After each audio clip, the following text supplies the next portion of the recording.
my good students. Good day. I'm happy to welcome you to Eko Learners Support for WAEC and NECO candidates. I'm taking you government. That is your interesting subject. And on this day, we are going to look at a very interesting topic, which at the end of the day, you have cause to smile that, yes, some of the things you did not understand before, you now learn better.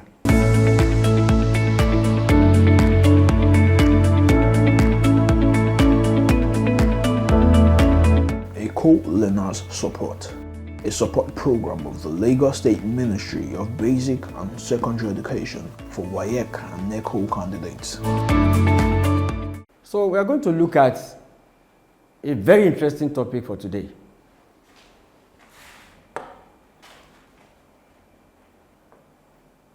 Which is separation of powers. And we use that opportunity to look at the other one that is very interrelated, that goes along with it, which is checks and balances.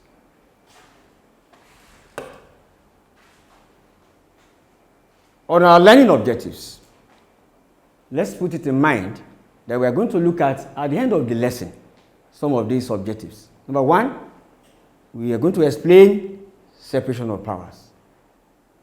2, we give reasons for separation of powers. 3, we have a discussion of separation of powers in a presidential system. Then we move on to checks and balances. We shall discuss checks and balances by way of definition. What does it mean to us?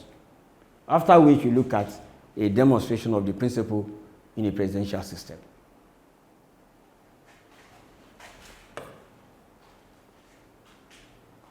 Separation of powers.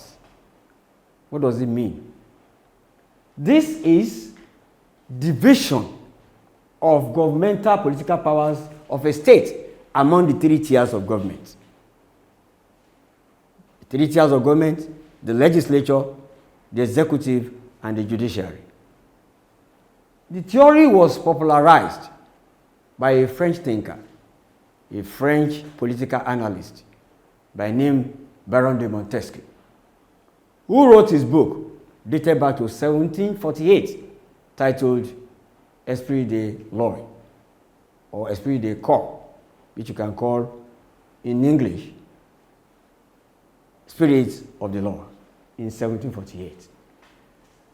If you look at the description of the image on the board, as I said, our major emphasis is on the 3 arms of government and how they separate powers, especially in a presidential system. Don't forget that parliamentary system does not operate the same way. If you look at, for example, in Nigeria, we have the National Assembly made up of the House of Senate and House of Representatives. We have the executive, example of the president and the deputy president. Also, we have the governors, we have the ministers who belong to that category of membership of the executive. Under judiciary, we have our courts, from the lower court to the upper court to the Supreme Court, which is the apex court. The 3 of them do not have to, make their powers to mingle in one another. That is what we are trying to tell ourselves. They are mutually independent of their functions and powers. Now we are moving on to reasons why we have separation of powers. 1, to maintain and guarantee rights, liberty, and freedom of citizens. Inasmuch as the 3 organs of government, legislature, executive, and the judiciary, perform their functions separately, it will make for the guarantee of the rights, liberty, and the freedom of the citizens of the country. 2, to avoid leaders becoming dictators and oppressors. Inasmuch as we have the executive performing its functions separately, it will not give room for other organs to do anyhow because they have their functions to perform. Meanwhile, the executive on its own will not be a dictator because it is against the rule. Don't forget, we said rule of law must operate. where we have separation of powers. For one organ of government not to interfere in the work or decision of the other, this will lead to smooth running of government. Yes. You do your work, I do my work.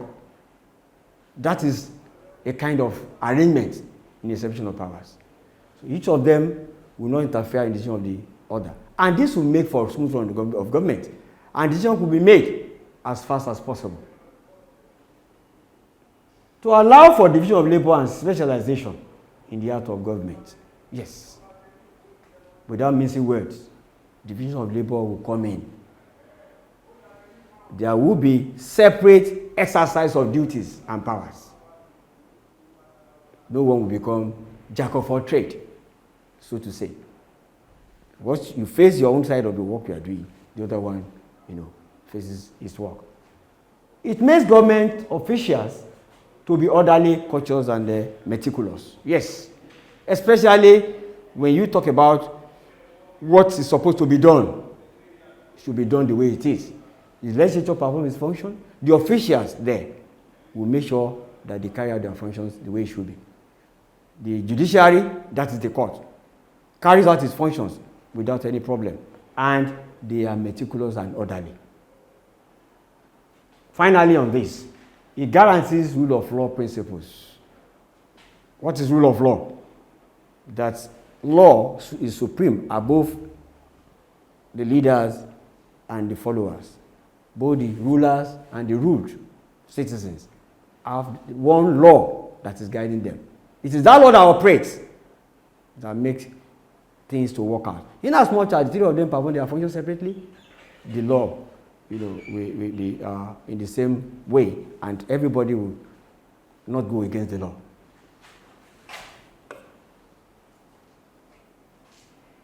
Let's look at what operates, or how this system operates in the presidential system. One, in terms of membership, functions, and powers, the executive and legislature are not fused, unlike in a parliamentary system, where you have the executive still be part of the legislature. Ministers coming from the House of Lawmaking, it is not supposed to be. So, powers are not fused. Nigeria is a good example where this operates, unlike in Britain, where we have a parliamentary system. Ministers are not members of the legislative organ. Yes, like I said, ministers are not appointed from the legislative house. And in fact, the president can appoint his ministers or advisors from anywhere at will. And they are not members of the House of Lawmaking. And their functions are not supposed to be in line in that directive. Members and the judiciary, that is Chief Justice, are not members of the other two organs. Yes. As we have for the ministers chosen at will by the president, not from the legislative organ or the legislative house, so we have judiciary, not members of either of the two. In Nigeria, for example, members of the courts, judiciary, the judges, they are not ministers. Ministers are not from the House of Lawmaking. The executive is not responsible to the legislature, and not all bills initiated by the former are passed in the parliament. What are we trying to say here? That the executive is not responsible to the legislature. Likewise, the legislature is not responsible to the executive. And that is why any bill that's introduced to the House of Lawmaking is not all of them that will be approved. Once it's initiated by the executive, the legislative organ can check it before it is approved. Finally, though the legislature can remove the president on account of abuse of office or power, we call it impeachment. Impeachment means procedural removal of the head of government. Could be the president, could be governor in the presidential system. So once this is done, it could be removed after being found guilty or in act of any misconduct. Therefore, on that note, like I said, we are done with the issue of separation of powers as it is. But let me use one stone to kill these two birds. Checks and balances is a doctrine that's related in line with what we pray. Because there is a school of thought that believe if you have the three of them, power separated, as you may have it. For example, in a presidential system, the president could become so powerful that become an oppressor or editor. Let there be a way by which other two organs can check each other. The legislature can check the executive can check judiciary. So, what is the meaning of checks and balances by way of definition? It means it's a doctrine advocated in order for the organs of government to be able to check actions and activities of one another, like I said. This will help to check abuse of office, power, and constitutional violation, so that laws will not be, there won't be cause for them to go against the law. That's the meaning of constitutional violation. The following ways show how checks and balances are separated in a presidential system. 1, the legislature has power to remove the president by impeachment, like I've said. You can imagine. The legislature has power. So once you know that somebody is there checking on him, you want to behave and don't involve himself in any act of misdemeanor. The president has power to veto a bill or act of parliament. The parliament is to approve laws. But the president, if a bill is sent to him to sign into law, could also decide, this one is not in line with the law. I am not signing. At the end of it, it is going to be disallowed or rejected. Therefore, this is another way of checking each other. Judiciary can as well declare action of either of the two of them, either the legislature or judiciary or the executive, as null and void or unconstitutional, which means this is against the law. The legislature can refuse to approve the executive nominees, all nominations that we said. The president can nominate the ministers or advisors, and they are subject to approval of the legislature. If it passes to them, if they say, no, we are not approving, there's nothing the president can do about it. Without wasting time, I believe we will be able to learn one or two things as regards separation of powers and checks and balances in the presidential system. For practice, this is important. I want you to look at these questions. 1, describe separation of powers. That is 1A. B, how does this theory or principle, that is separation of powers, operate under the presidential system of government? Number 2, state 5 ways by which checks and balances is operated in the presidential system. From what we have discussed today, it has been an interesting and interactive class. You will know that the answers to these are not far-fetched. Solutions. Number 1, describe separation of powers. The definition is, it is the division of governmental political powers of a state among the 3 organs of government. 2, state how separation of powers is operated under a presidential system in 3 ways. Let's look at it again. Members and head of judiciary, the chief justice, are not members of the other 2 organs. Unlike in a parliamentary system. In fact, the head of judiciary is a minister. You can imagine. Executive is not responsible to the legislature, and not all bills initiated by the former are passed in the parliament, because there is a way to approve or disapprove what the president or the executive member has introduced. It could be disallowed or disapproved. Though the legislature can remove the president on account of abuse of office or power by impeachment, the former cannot dismiss the entire executive cabinet. What are we trying to say here? Even though we said the legislature can remove the president by impeachment, the abuse of office, they do not have power to dismiss the entire cabinet. Unlike in the parliamentary system, where once the house is dissolved, all the ministers are going home. The government is dissolved completely. So, when you answer your questions, please be straight to the point, so that the examiner will know the area you are trying to, pinpoint. Acing your WAEC and NECO examinations has been made easy by the Lagos State Ministry of Basic and Secondary Education with the Eko Learners Support for WAEC and NECO Candidates television program. Join seasoned teachers as they take you through these core subjects, targeting the exact syllabus of WAEC and NECO.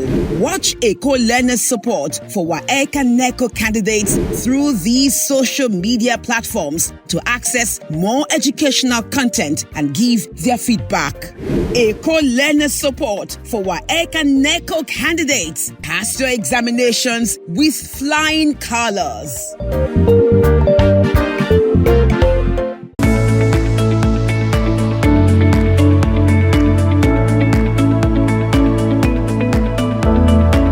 Eko Learners Support, a support program of the Lagos State Ministry of Basic and Secondary Education for WAEC and NECO candidates.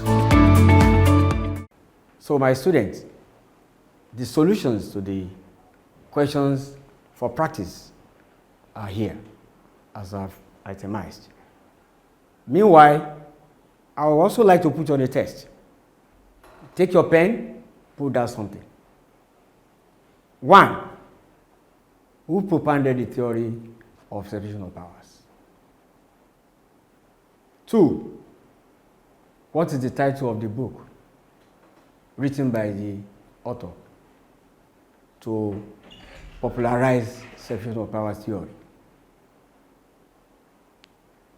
3. Which year was the book published?